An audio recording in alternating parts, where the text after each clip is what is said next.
और very good evening everyone. चलिए बच्चों, स्टार्ट करने जा रहे हैं आप सभी के साथ आज का रिवीजन सेशन। बेटा आज हमने जो रिवाइज करना है topic, that is going to be accounting standard one, that is disclosure of accounting policies. बेटा ऑन डेली बेसिस और alternate days I will be taking up some sessions with you in live mode, और उसको अब upload कर देंगे selected sessions को on YouTube as well. ठीक है, फॉर योर बैकअप। बच्चे, अकाउंटिंग स्टैंडर्ड वन जो है वो डिस्क्लोजर ऑफ अकाउंटिंग पॉलिसीज है। और सेशन हमारा कैसे रहेगा, I will just quickly discuss your bare text और accounting standard followed by the questions. और क्वेश्चंस के अंदर हम मेन टारगेट करके चलेंगे that what is that thing जो एग्जामिनर देखता है, किस चीज के मार्क्स हैं आंसर राइटिंग के अंदर, हम उसके ऊपर फोकस करके चलेंगे सो दैट आप अपने मार्क्स डिस्क्रिप्टिव स्टैंडर्ड्स में ना कटवाएं। Sir, disclosure of accounting policies क्या सर? बेटा देखो, ये स्टैंडर्ड डील करके चलता है डिस्क्लोजर के साथ कि जो भी अकाउंटिंग पॉलिसी तुमने फॉलो करी है प्रिपरेशन और प्रेजेंटेशन के अंदर फॉर फाइनेंशियल स्टेटमेंट, कह रहे हैं आपको वो डिस्क्लोज करनी है। कह रहे हैं कि जो व्यू प्रेजेंट करके चलती है फाइनेंशियल स्टेटमेंट, ठीक है, of it state of affairs या प्रॉफिटेबिलिटी, वो अफेक्ट हो जाएगा कि आपने कौन सी पॉलिसी फॉलो करी है प्रिपरेशन में और प्रेजेंटेशन में। आपने अपनी पॉलिसी चेंज करी, व्यू चेंज हो जाएगा। तो कह रहे हैं अकाउंटिंग पॉलिसी जो है वो एंटरप्राइज टू एंटरप्राइज क्या करती है, वेरी करती है। तो इस वजह से डिस्क्लोजर जो है वो जरूरी है, ताकि जो भी व्यू आप प्रेजेंट करना चाह रहे हो वो यूजर्स के काम आए, उसको पता लगे। Just for the sake of example, ठीक है, for understanding purpose, let just think about two companies. दोनों कंपनियों ने क्या करा बेटा, एक एक करोड़ की मशीनरी ली। एक ने डेप्रिसिएशन चार्ज करी है 10 लाख, दूसरे ने डेप्रिसिएशन चार्ज करी 15 लाख। राइट। अब आपको अगर सिर्फ इतना ही पता है कि एक की डेप्रिसिएशन 10 लैक्स है, दूसरे की 15 लैक्स है, और मैं आपको बोल रहा हूं कि दोनों की मशीनरी सेम है, डिट्टो सेम मशीन है, क्या आपको कुछ जज हुआ? नहीं जज हुआ। लेकिन अगर मैं आपको एडिशनल इंफॉर्मेशन दूं, मैं कहूं कि जो पहली कंपनी है वो 10% एसएलएम बेसिस के ऊपर डेप्रिसिएशन जो है वो चार्ज करके चल रही है, वहीं दूसरी कंपनी जो है वो कहती है एसेट की लाइफ 7 ईयर्स है, और डब्ल्यूडीवी के बेसिस के ऊपर वो 15% के हिसाब से डेप्रिसिएशन चार्ज करती है। तो द मोमेंट मैंने आपको उनकी डेप्रिसिएशन पॉलिसी बताई तो आपको पता लग गया कि ठीक है यार, कि ये जो डिफरेंस आ रहा है डेप्रिसिएशन में वो किस वजह से आ रहा है, despite being buying the same machinery. तो यही काम समझो अकाउंटिंग पॉलिसीज का डिस्क्लोजर करके चलता है। सर अब अकाउंटिंग पॉलिसी होता क्या है? सर अकाउंटिंग पॉलिसीज होते हैं बेटा वो स्पेसिफिक अकाउंटिंग प्रिंसिपल्स होते हैं और मेथड्स होते हैं अप्लाई करने के लिए उन प्रिंसिपल्स को, जो आइडेंटिटी अडॉप्ट करके चलती है प्रिपरेशन और प्रेजेंटेशन में। सबसे बेसिक एग्जांपल उठाते हैं। सर आप सभी ने अकाउंटिंग स्टैंडर्ड टू पढ़ रखा होगा। Accounting standard two is on valuation of inventories. Inventories की वैल्यूएशन होती है एनआरवी और कॉस्ट, है ना, दोनों में से जो भी लोअर है, कॉस्ट और NRV which ever is lower. Sir ये क्यों होता है? एप्लीकेशन है बेटा वो प्रूडेंस प्रिंसिपल की, तो अकाउंटिंग प्रिंसिपल कौन सा इन्वॉल्व हो गया? प्रूडेंस। तो स्पेसिफिक अकाउंटिंग प्रिंसिपल हो गया बेटा प्रूडेंस। ठीक है, and methods of applying those principle. Sir अब इस कॉस्ट को निकालने के लिए अकाउंटिंग स्टैंडर्ड टू तुम्हें कहता है तुम फीफो भी लगा सकते हो, तुम वेटेड एवरेज मेथड भी लगा के चल सकते हो, है ना। अब ये कॉस्ट को निकालने के लिए जो ये मेथड्स हैं, ये भी क्या है, अकाउंटिंग पॉलिसी ही है। अब इसके अगर तुमने कुछ एग्जांपल समझने हैं, सर इन्वेंट्री की वैल्यूएशन के लिए FIFO method, weighted average method, retail cost method या स्टैंडर्ड कॉस्ट मेथड। आप फिक्स एसेट्स की यानी प्रॉपर्टी प्लांट इक्विपमेंट की रिवैल्यूएशन करते हो, तो डिस्काउंटेड कैश फ्लो मेथड या मार्केट वैल्यू मेथड लगाया जा सकता है। कंस्ट्रक्शन कॉन्ट्रैक्ट के अंदर there are completed service contract method या प्रोपोर्शनेट कंप्लीशन मेथड। इसी तरीके से बेटा जब आप ट्रांसलेशन करते हो फॉरेन करेंसी आइटम का, तो आप टेलीग्राफिक ट्रांसफर बाइंग रेट या फिर एवरेज रेट यूज करते हो। अब पर्पस क्या है अकाउंटिंग स्टैंडर्ड वन का? सर अकाउंटिंग स्टैंडर्ड वन का जो पर्पस है वो पैराग्राफ नंबर 8 में बताया गया।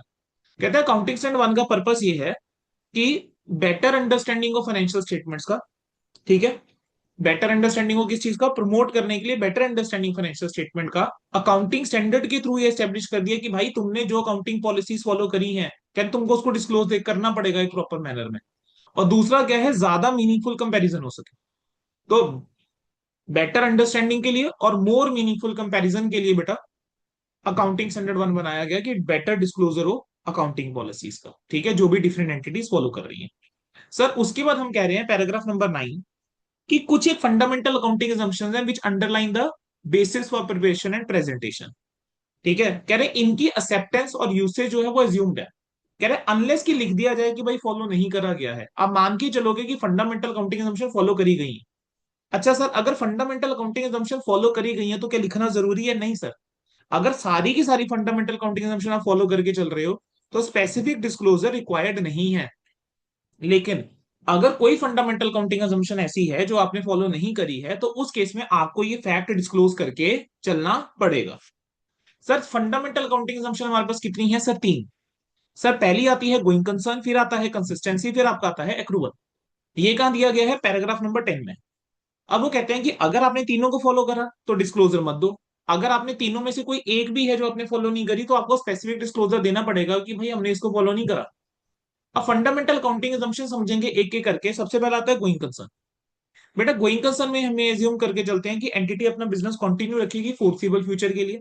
ना तो एंटिटी की कोई इंटेंशन है, ना ही कोई नेसेसिटी है कि आप लिक्विडेट करके चलो, ठीक है, या आप मेटीरियली कर्टेल करके चलो अपना स्केल ऑफ ऑपरेशन। ठीक है। बेसिकली एंटिटी जो है आप उसको गोइंग कंसर्न कब मान के चलते हैं? ठीक है, आप एंटिटी को गोइंग कंसर्न ही मान के चलेंगे unless you have some information जो कंट्रेरी है, जो डाउट क्रिएट कर रही है उसकी गोइंग कंसर्न के ऊपर। अच्छा, क्वेश्चन में बोला या गोइंग कंसर्न में बोला गया कि फोर्सिबल फ्यूचर। सर अगर आप AS1 पढ़ते हो, AS1 में फोर्सिबल फ्यूचर नहीं बताया जाता है। लेकिन अगर आप इंटरनेशनल अकाउंटिंग स्टैंडर्ड देखोगे तो वहां पर बता दिया जाता है कि फोर्सिबल फ्यूचर का मतलब होता है 12 month from the end of the balance sheet date. तो अगर आप 12 मंथ देख पा रहे हैं बैलेंस शीट डेट से, तो it is a going concern. अब बेटा दो छोटे छोटे पॉइंट है कि अगर मैनेजमेंट बिलीव करती है कि एंटिटी में no longer be a going concern, management को पूरा विश्वास है कि भाई हम गोइंग कंसर्न नहीं रहेंगे, तो कह रहे हैं ऐसे केस के अंदर आपको अपने जितने भी एसेट्स हैं वो NRV बेसिस के ऊपर या लिक्विडेशन बेसिस के ऊपर या पे दिखाने चाहिए, ना कि हिस्टोरिकल कॉस्ट पे। लेकिन अगर मान लो सिग्निफिकेंट अनसर्टेनिटी है, अनसर्टेनिटी का अगर एलिमेंट इन्वॉल्व है, तो कह रहे हैं आपको अपने यूजर्स को बताना चाहिए, तो आपको जो सिचुएशन है वो अपनी फाइनेंशियल स्टेटमेंट के अंदर डिस्क्लोज करके चलना चाहिए। सर उसके बाद नेक्स्ट हमारे पास क्या आता है? Consistency. Sir consistency fundamental consistency principle या कह लीजिए फंडामेंटल काउंटिंग assumption क्या बोलता है? कहता है कि ये ज्यूम करा जाता है कि जो भी अकाउंटिंग पॉलिसी आपने फॉलो करी है वो आप सेम फॉलो करके चल रहे हैं from period to period. Means whatever accounting policies you followed in the previous year, आपने इस साल वही अकाउंटिंग पॉलिसी फॉलो करी। ठीक है। अब सर क्वेश्चन आपके माइंड में आएगा कि सर क्या हम पॉलिसी कभी चेंज नहीं कर सकते? नहीं sir, you can change the policy. तीन सर्कमस्टांसेस हैं बेटा जहां पर पॉलिसी आप चेंज कर सकते हो। पहला, if it is required by statute. Sir legal requirement है, लॉ की रिक्वायरमेंट है कि आपको भाई ये पॉलिसी फॉलो करनी पड़ेगी, चेंज करनी पड़ेगी। आपको किसी स्टैंडर्ड के अकाउंटिंग स्टैंडर्ड के साथ कंप्लाई करना है। मान लेते हैं आपके ऊपर कोई अकाउंटिंग स्टैंडर्ड ऐसा था जो पहले नहीं लग रहा था, अब आपके ऊपर वो स्टैंडर्ड लग रहा है, तो you need to change the policy. ठीक है, तो आप पॉलिसी चेंज कर सकते हैं। आपको लगता है कि बेटर प्रेजेंटेशन होगा, यानी मोर एप्रोप्रिएट ट्रू और फेयर व्यू मिलेगा, तो you can change the policy. Sir अगला आता है अक्रूवल। सर कहते हैं कि जब भी आप अकाउंटिंग करके चल रहे हैं, इट इज एज्यूम्ड कि you have followed accrual basis of accounting. Accrual basis क्या होता है? कि जो भी आपके रेवेन्यू होते हैं और कॉस्ट होते हैं, आप उसको रिकॉग्नाइज करते हैं जब वो एक्रू होते हैं। That is when they are earned, यानी जब आपने रेवेन्यू अर्न कर लिया या जब आपका खर्चा इनकर हो गया, कहते हैं भाई आप इसको रिकॉग्नाइज कर लो। इरिस्पेक्टिव कि पैसा आपको मिला है नहीं मिला, कैश आपकी जेब से गया है नहीं गया, रिसीव्ड और नॉट, पेड और not, does not make a difference. आपने अर्न करा रिकॉग्नाइज करो, इनकर करा रिकॉग्नाइज करो। ठीक है।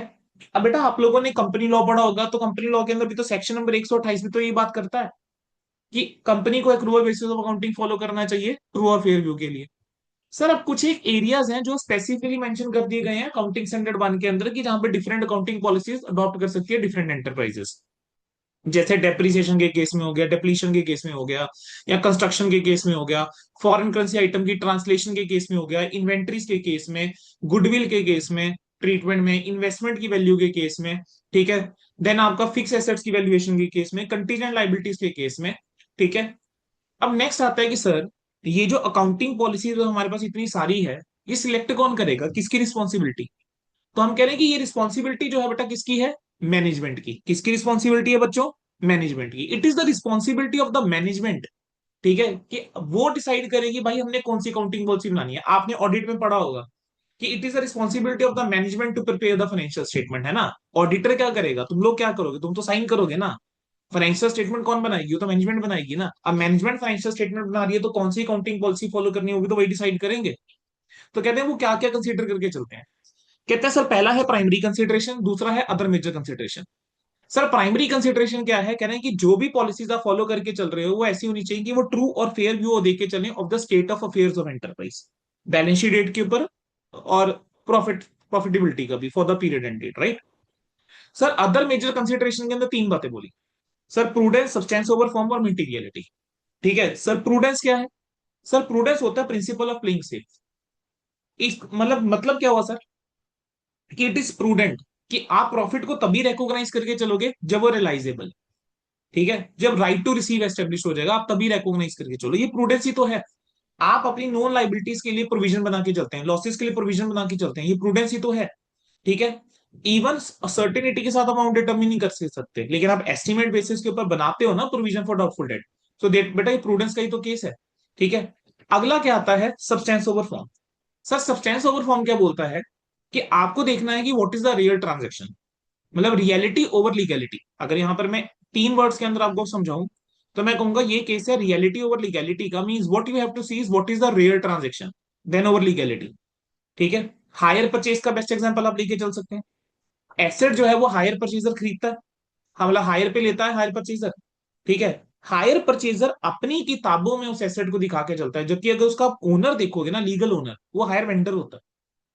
ठीक है, लेकिन एसेट कौन दिखाता है अपनी किताबों में, हायर परचेजर। डेप्रिसिएशन कौन चार्ज करके चलता है, हायर परचेजर।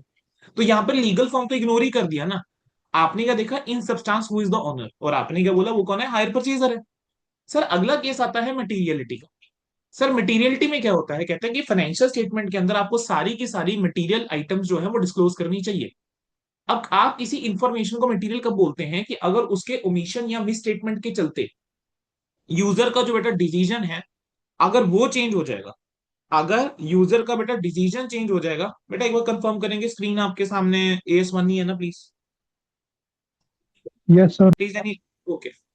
ठीक है, कोई भी इंफॉर्मेशन को आप मटेरियल तब बोलते हैं, ठीक है, अगर उसके ओमिशन के चलते या मिस स्टेटमेंट के चलते यूजर का इकोनॉमिक डिसीजन इन्फ्लुएंस हो सकता है, तो वो इंफॉर्मेशन बेटा मटेरियल है। ठीक है, अब शेड्यूल 3 के अंदर भी अगर आप देखोगे कि कोई भी आइटम जो कि 1% ऑफ रेवेन्यू फ्रॉम ऑपरेशन से ज्यादा है, इनकम या एक्सपेंडिचर की, या फिर 1 lakh whichever is higher है, आप उसको सेपरेटली डिस्क्लोज करके चलते हैं। ठीक है, अब चलो थोड़ा सा अगर फन एलिमेंट ऐड करना ही है, अगर मटेरियलिटी को समझना है, चलो एक एग्जांपल ले लेते हैं। मान लेते हैं कि कोई भी स्टूडेंट है, ठीक है, किसी स्टूडेंट का नाम ले लेते हैं, से एक रैंडम नेम ले लेते हैं, से रोहन। बेटा रोहन जो है, मान लेते हैं किसी लड़की को देखने जा रहा है मैरिज के लिए। ठीक है, अब उस लड़की के अफेयर चल रहे हैं बेटा, मान लेते हैं पहले से, ठीक है, just for the sake of example है। ठीक है, मान लेते हैं उस लड़की के क्या चल रहे हैं बेटा, अफेयर चल रहे हैं। तो अब मुझे बताओ, क्या रोहन के लिए डिसीजन लेने से पहले ये इंफॉर्मेशन जानना इंपॉर्टेंट है या नहीं है? क्या मटेरियल है उसके लिए इंफॉर्मेशन या नहीं है? बिल्कुल सर मटेरियल है, ये उसके डिसीजन को इम्पैक्ट करके चल सकता है बेटा, नहीं तो पता नहीं ना कौन से रंग के ड्रम के अंदर मिले। ठीक है, तो ये उसके लिए क्या है, मटेरियल है। राइट, तो मटेरियलिटी क्या है आपको समझ आया? चलो, अब अगर सब्सटेंस ओवर फॉर्म का भी तुम एक एग्जांपल ऐसा से लेना चाहते हो, तो देखो मान लेते हैं बेटा कि अब रोहन का नाम लिए तो रोहन का ही नाम ले लेते हैं। ठीक है, से रोहन जो है वो मैरिड है, अब उसकी वाइफ है ऑब्वियसली एक। अब उसकी वाइफ का लेकिन अफेयर चल रहा है किसी और के साथ, तो लीगली अगर देखोगे तो रोहन और उसकी वाइफ जो है वो कपल है, लेकिन उसकी वाइफ उसके साथ रह ही नहीं रही, वो तो रही किसी और के साथ रही है ना? तो अगर रियलिटी देखोगे तो रियलिटी तो कुछ और है ना, लेकिन लीगली तो हस्बैंड वाइफ तो रोहन और उसकी वाइफ है ना।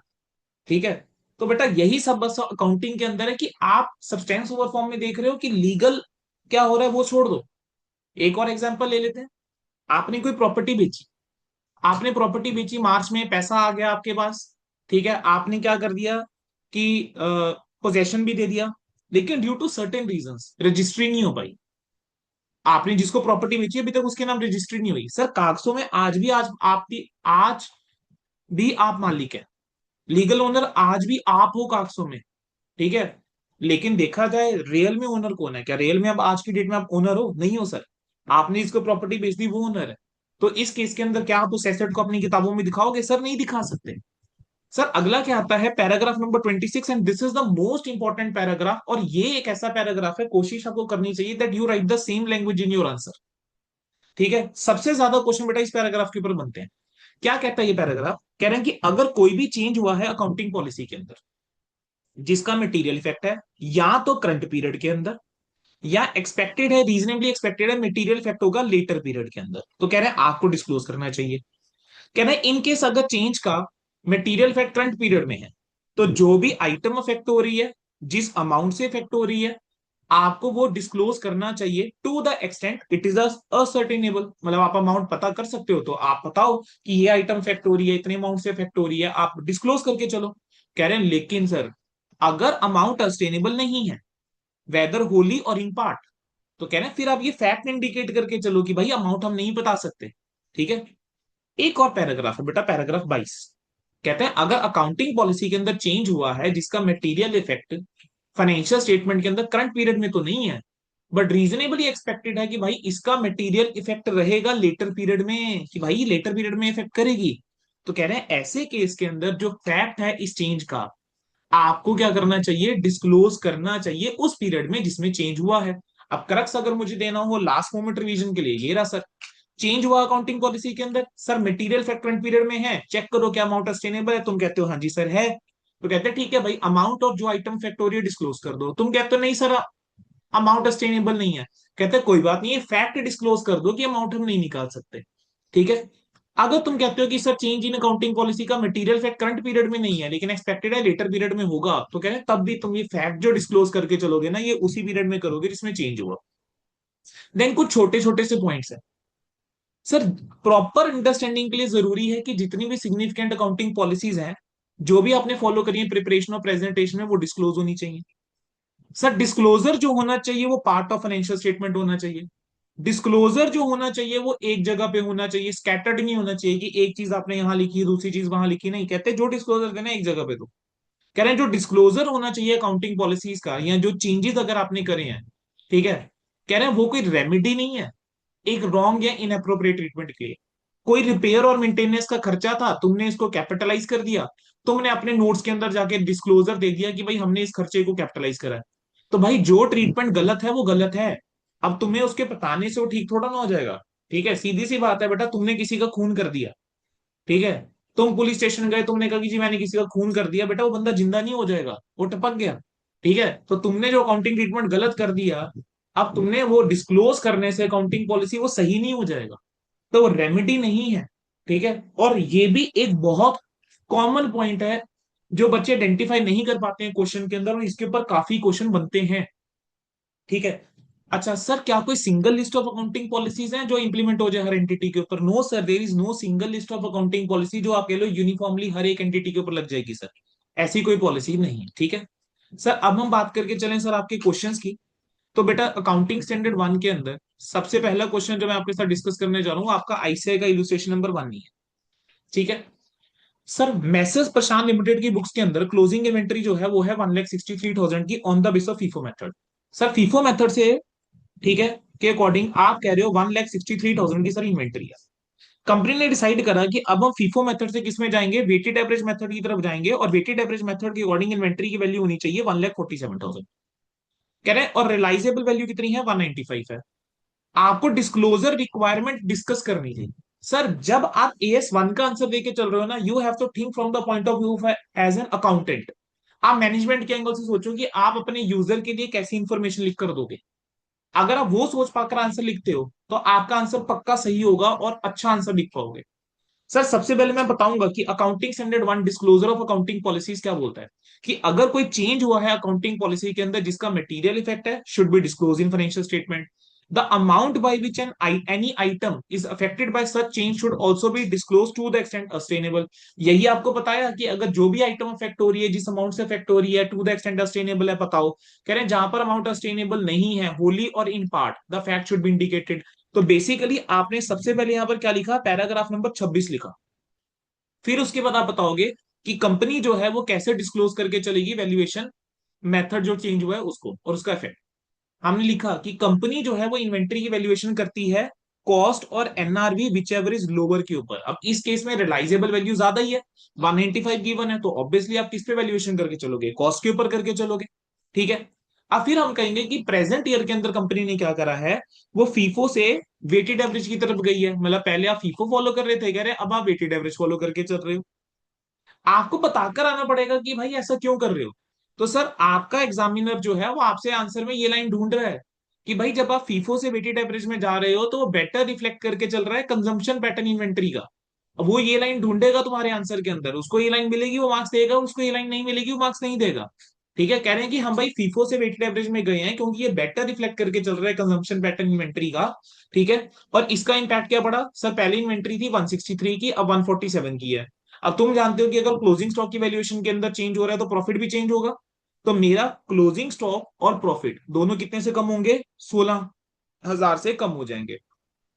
सर अगला question, question number 2, illustration RTP May 2018 में भी आया बच्चे। कह रहे हैं जगन्नाथ लिमिटेड जो है उसने राइट इशू करे 2022 में। ओके, कह रहे ऑफर डॉक्यूमेंट के अंदर उन्होंने कहा कि भाई सरप्लस है 40 करोड़ रुपए का। लेकिन जब ड्राफ्ट रिजल्ट बनाए गए तो वहां पे पता लगा कि पेरिसोल ऑफ बोर्ड की मतलब ड्राफ्ट रिजल्ट बना के जब बोर्ड को दिखाए गए, उन्होंने प्रॉपरली स्टडी करा, पेरिसोल का मतलब होता है थोरो रीडिंग, उन्होंने प्रॉपर चेक करा, तो पता लगा भाई डेफिशिएट है 10 करोड़ का। तो बोर्ड ने ना कंसल्ट करा फिर मैनेजिंग डायरेक्टर के साथ, तो उन्होंने कुछ चीजें डिसाइड करी। कह रहे हैं कि जो इन्वेंट्री की वैल्यूएशन है वर्क कॉस्ट के ऊपर करो instead of the valuation of inventory at prime cost. मतलब अभी आप प्राइम कॉस्ट के ऊपर वैल्यूएशन कह रहे हैं करके चल रहे हो, कह रहे हैं प्राइम कॉस्ट की जगह आप इन्वेंट्री की वैल्यूएशन किस पे करो, वर्क कॉस्ट पे करो। दूसरा वो कहते हैं not to provide for after sale expenses, कह रहे हैं प्रोविजन मत क्रिएट करो आफ्टर सेल एक्सपेंसेस के लिए। कह रहे हैं लास्ट ईयर तक 2% की तुम प्रोविजन क्रिएट करते थे। ठीक है, matching of cost against revenue concept के ऊपर, और एक्चुअल एक्सपेंस चार्ज करते थे प्रोविजन के अगेंस्ट। अब बोर्ड कहता कि जब एक्सपेंस होगा तब उसकी काउंटिंग कर लेंगे। ठीक है, 600 करोड़ रुपए की सेल हुई है इस साल। कह रहे हैं provide for the permanent fall in value of investment, जो पिछले 5 साल में हुआ है, प्रोविजन कितनी है, 10 करोड़। कह रहे हैं as a chief accountant of the company, कह रहे हैं चीफ अकाउंटेंट ऑफ कंपनी के तौर पे आपको ड्राफ्ट करना है नोट्स टू अकाउंट्स। अरे भाई क्वेश्चन की रिक्वायरमेंट तो पढ़ो, वो क्या कह रहा है। सर क्वेश्चन की रिक्वायरमेंट है कि भाई तुम चीफ अकाउंटेंट हो और तुमको वो कह रहा है मैनेजिंग डायरेक्टर ने बोला है कि भाई नोट्स टू अकाउंट्स बनाओ। अब तुम सोच के देखो कि जो आप लोग आंसर लिख कर चलते हो क्या वैसे नोट्स बनाओगा, बनाएगा मैं चीफ अकाउंटेंट? बेटा अगर वैसे नोट्स बनाएगा बेटा उसकी नौकरी नहीं रहेगी अगले दिन। ठीक है, तो आंसर लिखना कैसे है, you have to think as a chief accountant, you have to think as a financial officer of the company. ठीक है, सबसे पहले आप, क्योंकि एग्जामिनर के लिए आंसर लिखना है, तो पहले मैं एग्जामिनर को बता कर आऊंगा कि भाई as per AS1 disclosure of accounting policies, अगर चेंज हुआ है जिसका मटेरियल इफेक्ट है या रीजनेबली इफेक्टेड है वो डिस्क्लोज होना चाहिए। अगर चेंज हुआ है मटेरियल इफेक्ट करंट पीरियड में है तो जिस अमाउंट का इफेक्ट पड़ रहा है, जो आइटम इफेक्ट हो रही है, to the extent it is sustainable disclose करो। कह रहे हैं जहां पर अमाउंट सस्टेनेबल नहीं है होली और इन पार्ट, तो ये फैक्ट इंडिकेट करके चलो। फिर मैं आंसर देकर आऊंगा। अब मैं एक एक करके आंसर दूंगा। सर पहला आंसर हमने क्या लिखा था, आपने फैक्ट्री कॉस्ट के ऊपर वैल्यूएशन करके चली थी इंस्टेड ऑफ प्राइम कॉस्ट, यही था। पहले केस में वर्क कॉस्ट पे गए थे इंस्टेड ऑफ प्राइम कॉस्ट। तो आप लिखोगे कि भी ड्यूरिंग द ईयर हमने जो वैल्यूएशन करी है वो फैक्ट्री कॉस्ट पे करी है, जबकि लास्ट ईयर हम प्राइम कॉस्ट पे कर रहे थे। सर अब आपने ऐसा करा क्यों, यही तो लिख कर आना है, मार्क्स ही इसी चीज के हैं। This has been done to take the cognizance of the more capital intensive method of production. कह रहे हैं कि भाई अब हम और ज्यादा कैपिटल इंटेंसिव मेथड यूज करके चल रहे हैं प्रोडक्शन का on account of heavy capital expenditure during the year, कि भाई ड्यूरिंग द ईयर हमने अच्छा खासा कैपिटल एक्सपेंडिचर करा है, तो इस वजह से हमने अपनी इन्वेंट्री वैल्यूएशन का मेथड चेंज करा। अब इसके चलते क्या हुआ सर, पहले हमारी इन्वेंट्री 30 करोड़ की थी, अब हमारी इन्वेंट्री जो है वो 50 करोड़ की है। ठीक है, अब पहले इन्वेंट्री 30 की थी, अब इन्वेंट्री हमारी 50 की है, तो बेटा अगर इन्वेंट्री की वैल्यू बढ़ी है तो 20 करोड़ से प्रॉफिट बढ़ेगा। वही बस हम लिख कर आए, कह रहे हैं कि 50 करोड़, तो profit for the year is increase by 20 crore. अच्छा, दूसरा पार्ट क्या था कि आप आफ्टर सेल एक्सपेंसेस के लिए बेटा प्रोविजन जो है आप क्रिएट करके चल रहे थे, वो भी 2% की। ठीक है, आप वो कहते हैं कि जब जैसे जैसे खर्चा होगा तब रिकॉर्ड करके चलेंगे। तो सर बेसिकली हुआ क्या, लिंक करो। सर आपने कैपिटल इंटेंसिव खर्चा करा, एक्सपेंडिचर करा, उसके चलते तुमने अपनी इन्वेंट्री की वैल्यूएशन चेंज करी। बेटा जब तुमने अपना मेथड ऑफ प्रोडक्शन इंप्रूव करा तो क्या डिफेक्ट्स कम हो जाएंगे? सर डिफेक्ट्स कम हो जाएंगे तो आफ्टर सेल एक्सपेंसेस भी हो सकता है कम हो जाए। तो जो प्रोविजन है आफ्टर सेल एक्सपेंसेस के लिए अब रिक्वायर्ड नहीं है, आप नहीं बनाओगे, आप अकाउंटिंग करके चल रहे हो as and when expenses are incurred. तो इस चेंज के चलते क्या होगा सर, 600 करोड़ रुपए की सेल थी, आप इसके ऊपर 2% की प्रोविजन अब नहीं बनाओगे। 2% की प्रोविजन नहीं बना रहे तो उसके चलते 12 करोड़ से आपका प्रॉफिट बढ़ेगा। अरे मैं ऐसा बोलूं कि अगर आप प्रोविजन नहीं बनाते हो तो 12 करोड़ प्रॉफिट ज्यादा हो रहा है। अगर आप ओल्ड पॉलिसी फॉलो करते तो 12 करोड़ प्रॉफिट क्या होता बेटा, कम होता। ठीक है, चलें आगे। अगला आता है कि 10 करोड़ का फॉल हुआ था वैल्यू ऑफ इन्वेस्टमेंट के अंदर पिछले 5 सालों में। सर आप जानते हैं AS13 के अकॉर्डिंग अगर फॉल जो है वो अदर देन टेम्परेरी वाला है तो आप प्रोविजन क्रिएट करते हैं। तो यहां पर आप क्या करोगे, प्रोविजन आप क्रिएट करोगे तो प्रॉफिट आपका 10 करोड़ से कम होगा, यही चीज आपको पता करानी है। ठीक है, अब अगला क्वेश्चन जो है वो इलुस्ट्रेशन नंबर 3 आपके स्टडी मैट का। CA फाइनल RTP मई 2012 में आया, मई 13 में आया, फाइनल पेपर नवंबर 15 में आया, इंटर RTP मई 16 का हिस्सा बना, मई 17 पास पेपर का हिस्सा बना। ठीक है, one of the favourite question of examiner. अब ये वाला क्वेश्चन अगर पेपर में आता है तो this is the way your answer, your examiner will expect कि आप ऐसा आंसर लिख कर चलो। आंसर जो है वो AS1 और AS29 दोनों के कंटेक्स्ट में दिया गया, क्योंकि बेटा देयर आर सर्टेन क्वेश्चन जिसका आंसर जो है वो सिर्फ एक स्टैंडर्ड के थ्रू नहीं, it can be given by way of two standard. अगर मल्टीपल स्टैंडर्ड लग रहे हैं और स्पेसिफिकली नहीं बोला है तो आप आंसर ऐसा देकर आते हैं। क्या था क्वेश्चन समझेंगे। सर XYZ कंपनी जो है वो बिजनेस और फाइनेंशियल सर्विसेज के अंदर है और अभी टाइट लिक्विडिटी पोजीशन चल रही है। कह रहे हैं मोस्ट ऑफ द एसेट जो है वो ब्लॉक्ड है वेरियस क्लेम्स या पिटिशंस के अंदर।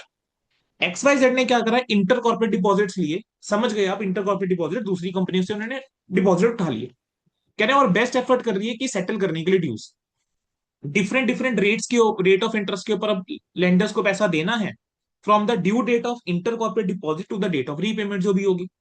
कंपनी ने क्या करा, प्रोवाइड करा है इंटरेस्ट, यानी जो भी उनका कॉन्ट्रैक्ट था कंपनी ने अकॉर्डिंगली इंटरेस्ट के लिए प्रोविजन क्रिएट करी हुई है, कब तक, टिल ड्यू डेट, जब तक पेमेंट करनी होगी।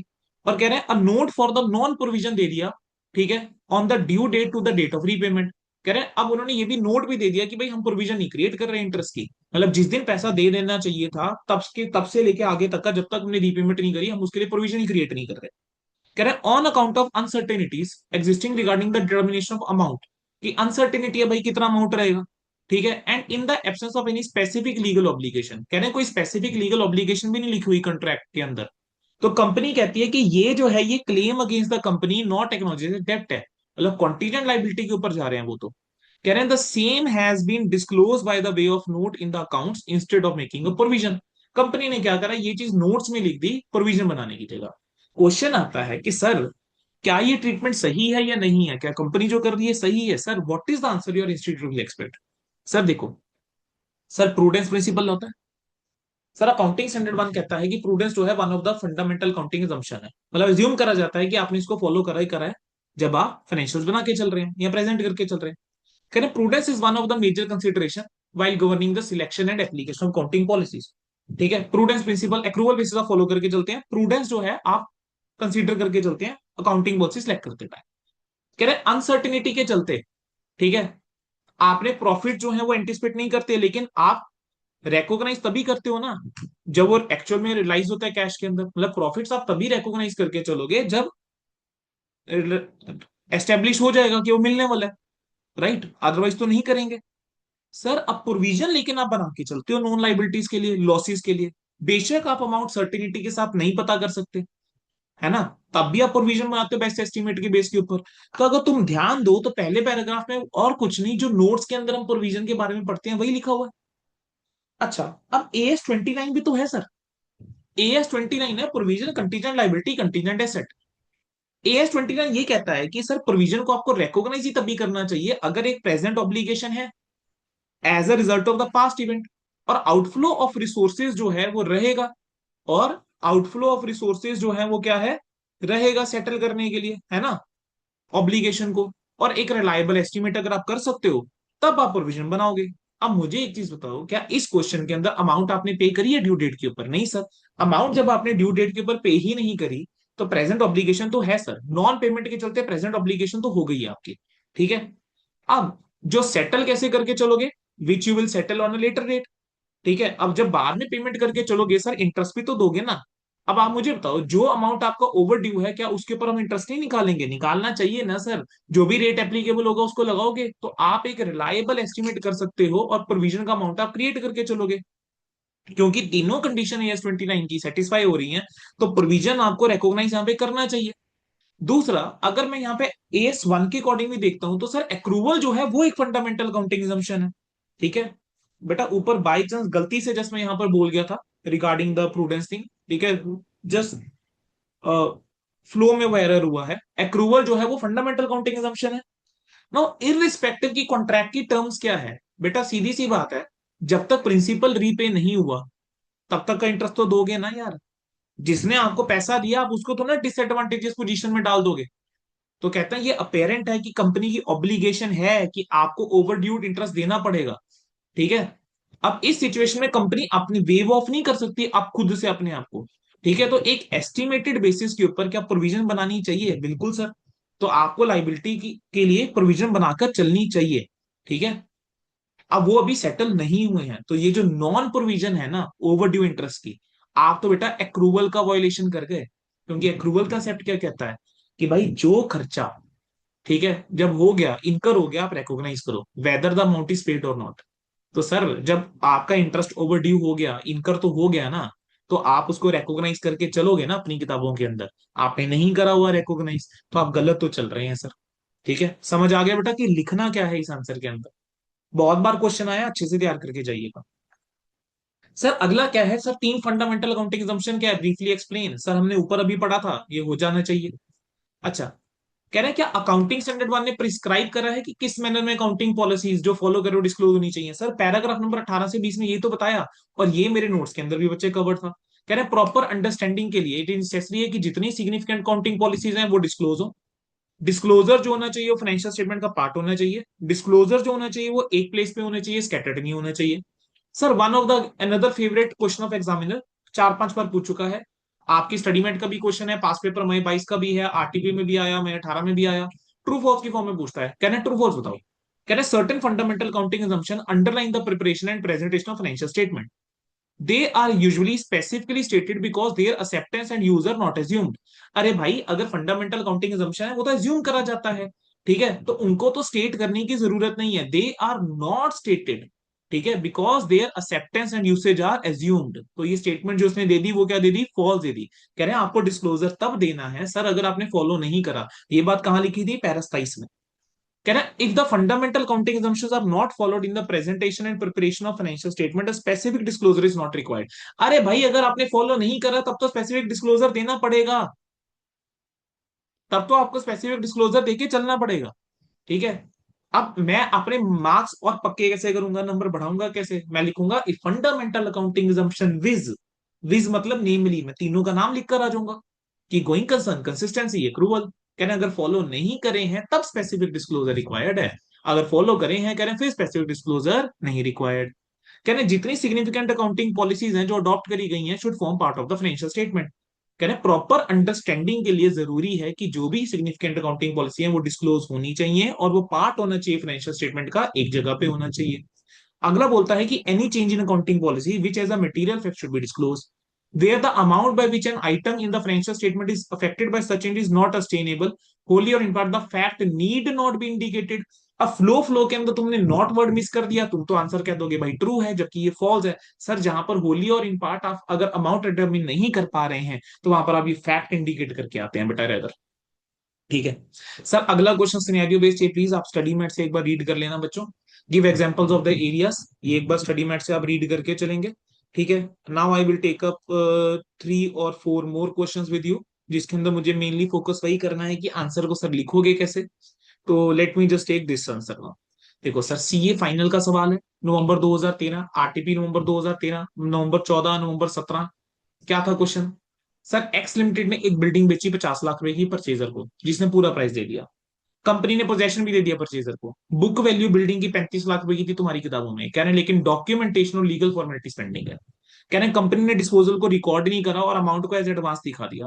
कह रहे हैं क्या तुम इस ट्रीटमेंट से एग्री करते हो। कह रहे हैं अगर नहीं करते तो करेक्ट ट्रीटमेंट क्या होना चाहिए। ठीक है, अब देखो ये क्वेश्चन जो है वो है सब्सटेंस ओवर फॉर्म के ऊपर। कह रहे हैं ऑल दो लीगल टाइटल जो है वो ट्रांसफर नहीं हुआ है, लेकिन इकोनॉमिक रियलिटी तो यही है ना कि राइट्स और बेनिफिशियल इंटरेस्ट इन्वॉल्व प्रॉपर्टी में ट्रांसफर हो गए हैं। तो जो recording of disposal by the transferor है वो इन सब्सटेंस रिप्रेजेंट कर देगा कि ट्रांजैक्शन हो गई है। तो एक्स को यहां पर रिकॉर्ड करना चाहिए था सेल्स, 35 लाख रुपए का किताबों में था, 50 में बेचा है तो 15 लाख रुपए का प्रॉफिट दिखाना चाहिए। बिल्डिंग को अपनी बैलेंस शीट में नहीं दिखाना चाहिए, और नोट्स टू अकाउंट्स के अंदर दिखाना चाहिए कि सर बिल्डिंग जो है उसका फुल कंसिडरेशन मिल चुका है, ठीक है, पोजेशन हमने दे दिया है, लेकिन डॉक्यूमेंटेशन और लीगल फॉर्मेलिटीज पेंडिंग है। क्या आप अपने यूजर को बताओ कि ये सिचुएशन है। ठीक है सर, अगला आ जाता है सर आरटीपी सीए फाइनल नवंबर 16 का सवाल। डिफरेंट डिफरेंट क्वेश्चंस उठा के चलूंगा। ए लिमिटेड ने एक एप्लीकेशन फाइल करी है कोर्ट के साथ, ठीक है, to merge with it subsidiary B limited with effect from 1 April 15। कह रहे हैं भाई 1 अप्रैल 15 से हमें मर्ज कर दो हमारी सब्सिडरी के साथ। अब बुक्स ऑफ अकाउंट जो है उसमें क्या दिखा रखा था कि ए लिमिटेड ने लोन दिया हुआ था बी लिमिटेड को, और बी लिमिटेड ने एसेट्स दे रखे थे ए लिमिटेड को, ठीक है, लीज पे। In the view of the aforesaid pending application, कह रहे हैं क्योंकि एप्लीकेशन पेंडिंग थी, ए लिमिटेड ने क्या करा, उसने इंटरेस्ट इनकम नहीं दिखाई और बी लिमिटेड ने लीज रेंटल नहीं दिखाया। ठीक है, कह रहे कमेंट करो कि यार ट्रीटमेंट जो करा गया है क्या वो सही है या नहीं है। ठीक है, चलो sir paragraph number 27 comes into play. अगर फंडामेंटल काउंटिंग assumption फॉलो करी गई है, कोई स्पेसिफिक डिस्क्लोजर नहीं चाहिए, लेकिन अगर नहीं फॉलो करी गई है तो सर डिस्क्लोज करना पड़ेगा। अब डिसीजन कोर्ट का सर पेंडिंग था जिस दिन फाइनेंशियल स्टेटमेंट बनाई, तो क्या ये मानना कि दोनों कंपनी मर्ज हो गई है क्या सही होगा, नहीं होगा सर। तो यहां पर जो आपने इंटरेस्ट इनकम रिकॉग्नाइज नहीं करी है या लीज रेंटल नहीं दिखाया है, सर ये तो आपने वॉयलेशन कर दिया सर एक्रूवल बेसिस का। अब आप एक्रूवल बेसिस का वॉयलेशन करके बैठे हैं तो फंडामेंटल काउंटिंग assumption तो तोड़ दिया ना आपने सर। तो सेक्शन नंबर 128 भी तो ये बोलता था कि आपको एक्रूवल बेसिस के ऊपर काउंटिंग करनी चाहिए, तो सर आपने तो कंपनी लॉ का भी वॉयलेशन कर दिया यहाँ पर। ठीक है, तो वो क्या ट्रू और फेयर व्यू देकर चलेगा, नहीं देकर चलेगा सर। समझ में आ गया, आपको कमेंट करना था, क्वेश्चन इज डन। चलिए अगला क्वेश्चन अगर मैं आपको लेके जाऊं, तो मैं आपको लेके जाऊंगा बेटा अगले क्वेश्चन में, that would be for me. चलो सर इस क्वेश्चन में आओ। आरटीपी पास पेपर नवंबर 2023 में पूछा बेटा। कह रहा है accountant of A limited charges the probable loss of losing a suit in the books of account and disclose the same fact in the financial statement, the probability of the lose is losing the suit is 25%। कह रहा है accountant जो है ए limited का, कह रहा है उसने चार्ज करा है एक प्रोबेबल लॉस की, एक चांसेस है भाई हम अभी केस हार सकते हैं, और ये फैक्ट जो है वो डिस्क्लोज कर दिया। कह रहा है लेकिन जो प्रोबेबिलिटी थी हारने की वो सिर्फ 25% थी, प्रोविजन क्रिएट करके बैठ गया बेटा। आप मुझे बताओ, AS 29 पढ़ा हुआ है, AS 29 क्या कहता है कि भाई जहां पर हारने की प्रोबेबिलिटी ना हारने से ज्यादा है वहीं पे प्रोविजन क्रिएट करोगे ना। अब इस केस में अकाउंटेंट ने क्या करा, प्रोविजन क्रिएट कर दी for the damages of probability of losing the suit. ठीक है, unless probability of losing the suit is more than probability of not losing it, तो वहां पर तो प्रोविजन आप क्रिएट ही नहीं करते। तो यहाँ पे प्रोविजन क्रिएट करने की कोई रिक्वायरमेंट सर नहीं थी। ठीक है, तो जो करा है वो गलत करा है, बस यही लिख कर आना था। सर अगला क्या है, अकाउंटेंट ऑफ ए लिमिटेड जो है उसने कैपिटलाइज कर दिया revenue expense of repair and maintenance during the year to plant machinery, और डिस्क्लोज भी करा उसको। सर अब बच्चा जो है वो ये तो लिख देता है कि गलत करा है, लेकिन वो जो साथ में आंसर में ढूंढ रहा है ना, पता है क्या ढूंढ रहा है, वो लाइन कि भाई तुमने अगर डिस्क्लोजर दे दिया तो उससे जो तुमने गलत करा हुआ वो सही नहीं हो जाएगा। कहना कि जो रिपेयर और मेंटेनेंस है वो रेवेन्यू एक्सपेंडिचर है, वो ऐड नहीं होना चाहिए वैल्यू ऑफ एसेट्स में, क्योंकि ये कैपेसिटी नहीं बढ़ाते एसेट की। इनको आप एक्सपेंस की तरह चार्ज करो P&L के अंदर। कह रहा है फर्दर जो चीफ अकाउंटेंट है, ठीक है, उसने डिस्क्लोज कर दी पॉलिसी, कहते हैं जी हमारी तो पॉलिसी है जी, हमने क्या कर दिया रिपेयर्स को ऐड करते हैं एसेट्स के अंदर, नोट्स के अंदर दिखा दिया। कह रहे हैं AS 1 कहता है कि भाई डिस्क्लोजर देने से जो तुमने गलत ट्रीटमेंट करा है वो सही थोड़ा ना हो जाएगा। तो कंटेंशन जो है चीफ अकाउंटेंट का क्या है बेटा, गलत है। सर ए लिमिटेड जो है वो accrual basis of accounting follow कर रहा है इनकॉर्पोरेशन से। ठीक है, चीफ अकाउंटेंट कहता भाई डिस्क्लोज करो ये फैक्ट। अरे पागल हो गया chief accountant, fundamental counting assumption है एक्रूवल बेसिस। अगर फंडामेंटल काउंटिंग assumption फॉलो करके चल रहे हो तब थोड़ा अलग से डिस्क्लोजर देना है, डेविएशन होता है तब डिस्क्लोजर देना है। तो कंपनी को यहाँ पे कोई डिस्क्लोजर देने की जरूरत नहीं है। अगला तो बेटा वही सेल्स वाला पॉइंट आ गया जो हमने पहले कवर करा है, तो I am not repeating this. ठीक है, नेक्स्ट क्वेश्चन भी बेटा बिल्कुल सिमिलर है, just value changes are there. ठीक है, अब मेरे पास रह गया बस एक क्वेश्चन इसमें डिस्कस करने वाला आप लोगों के साथ, देन दिस इज ओवर। और वो एक क्वेश्चन कौन सा रह गया, ये वाला क्वेश्चन देखेंगे। स्टैंडर्ड आंसर है, बस वैल्यू चेंज करके घुमा फिरा के, पता नहीं कितनी बार ये क्वेश्चन आपके इंस्टीट्यूट ने पूछ डाला है। ठीक है, कह रहे हैं ABC लिमिटेड जो है वो प्रीवियसली प्रोविजन बना रहा था नॉन मूविंग स्टॉक के लिए on the basis of stock not issued for the last 12 months. कह रहे हैं पिछले 12 महीने में जो स्टॉक इशू नहीं करे उस बेसिस के ऊपर हम प्रोविजन बनाकर चलते थे। अब कंपनी जो है वो क्या करना चाहिए, प्रोविजन बनाना चाहिए टेक्निकल इवेल्युएशन के बेस के ऊपर। कह रहे हैं स्टॉक की वैल्यू कितनी है 133.75। कह रहे हैं प्रोविजन टेक्निकल इवेल्युएशन के बेस के ऊपर बेटा कितना है 4 लाख। कह रहे हैं जो प्रोविजन है बेस्ड ऑन नॉन इशू वो कितना है 5 लाख। कह रहे हैं डिस्क्लोजर बताओ कैसे दोगे। दूसरा पॉइंट तो वही है, वो फीफो और वेटेड एवरेज वाला। सर इसका आंसर कैसे लिख रहे हैं, कह रहे हैं भाई ये जो डिसीजन है ना कि आप प्रोविजन बनाकर चलोगे नॉन मूविंग इन्वेंट्री की टेक्निकल इवेल्युएशन के बेस के ऊपर, कह रहे हैं ये चेंज इन अकाउंटिंग पॉलिसी नहीं है। वो क्वेश्चन ही तुमसे ये पूछता है कि क्या ये चेंज इन अकाउंटिंग पॉलिसी है। ठीक है, तो तुमने क्या बताना है, नहीं सर ये चेंज इन अकाउंटिंग पॉलिसी नहीं है। अकाउंटिंग पॉलिसी जो है वो कंपनी की रिक्वायर कर सकती है कि प्रोविजन जो है नॉन इन्वेंट्रीज की शुड बी मेड, कि this could be your accounting policy की प्रोविजन बनानी है। ठीक है, अब जो मेथड है प्रोविजन बनाने के लिए, ठीक है, आप वो कर सकते हो कि अगर प्रूडेंट मेथड है कोई तो आप उसको चेंज कर सकते हो ना। अब इस केस में अगर आप इन्वेंट्री की टोटल वैल्यू देखोगे बेटा 133 लाख के आसपास है। तुम कह रहे हो कि भाई पहले हम प्रोविजन बना के चल रहे थे 4 की या 5 की, अब हम 4 की प्रोविजन बनाएंगे। अरे भाई जो चेंज भी हो रहा है प्रोविजन के अंदर वो सिर्फ 1 लाख रुपए का हो रहा है जो मटेरियल नहीं है। तो आप इसको नोट्स के अंदर कैसे बताओगे? आप कहोगे that company has provided for non moving inventory on basis of technical evaluation, unlike preceding year. कह रहे हैं अब हम इन्वेंट्री के लिए जो प्रोविजन क्रिएट कर रहे हैं वो टेक्निकल वैल्यूएशन पे करके चल रहे हैं, ना कि पिछले सालों की तरह। कह रहे हैं अगर पिछले सालों वाला ही मेथड फॉलो करते तो प्रॉफिट और कॉरेस्पॉन्डिंग इफेक्ट नेट एसेट्स के ऊपर 1 लाख रुपए से कम होता। ठीक है, स्टैंडर्ड आंसर है, स्टैंडर्ड क्वेश्चन है। ठीक है, वैल्यू चेंज होकर यही क्वेश्चन 4 से 5 बार बेटा पास पेपर, सीए फाइनल, आरटीपी इधर उधर आपको देखने को मिल जाता है। देखो नवंबर 2018 में भी सेम आया। ठीक है, क्या करा, कहते हैं लास्ट 12 मंथ्स वही वाला डिट्टो सेम लाइन। इस बार स्टॉक की value 120 lakh, 3 lakh technical valuation के बेस के ऊपर, 12 मंथ्स के बेस के ऊपर 4 लाख। कह रहे हैं क्या ये चेंज इन काउंटिंग पॉलिसी है? कह रहे हैं क्या company method of counting change कर सकती है? हम वही तो बोल रहे हैं कि अरे भाई अकाउंटिंग पॉलिसी चेंज नहीं है ये। कंपनी की अकाउंटिंग पॉलिसी हो सकती है ये कि हाँ जी हम प्रोविजन बनाकर चलेंगे, लेकिन आपने प्रोविजन किस बेसिस पे बनाई है वो आप चेंज कर सकते हो। मेथड आप जो जिस बेस का प्रोविजन बना के चल रहे हो यू कैन चेंज दैट। ठीक है, लेकिन जो चेंज हो रहा है सर वो तो मटेरियल है ही नहीं। जब वो चेंज मटेरियल ही नहीं है तो बस आप डिस्क्लोज करके चल दोगे एक बार उसको। डन। बेटा आपका यहाँ पर ये पूरा स्टैंडर्ड जो है वो रिवाइज हो चुका हुआ है। ठीक है, मैंने आपके साथ लगभग 40-45 मिनट का टाइम लिया, और 40-45 मिनट्स के अंदर बेटा आपका ये स्टैंडर्ड जो है वो पूरा डन एंड डस्टेड रिवाइज्ड। ठीक है, इसी तरीके से हम बाकी स्टैंडर्ड्स भी रिवाइज करके चलेंगे, और जो प्रैक्टिकल वाले स्टैंडर्ड्स होंगे या जो आपके बड़े टॉपिक्स हैं, definitely my effort will be कि मैं उसको आपको लंबी क्लास लेके चलूं उसकी, और ऑफलाइन में लेके चलूं साथ में। ठीक है, चलिए session and ends today. Thank you so much. Recording को एंड कर रहे हैं, अभी क्लास में बने रहेंगे, रिकॉर्डिंग एंड कर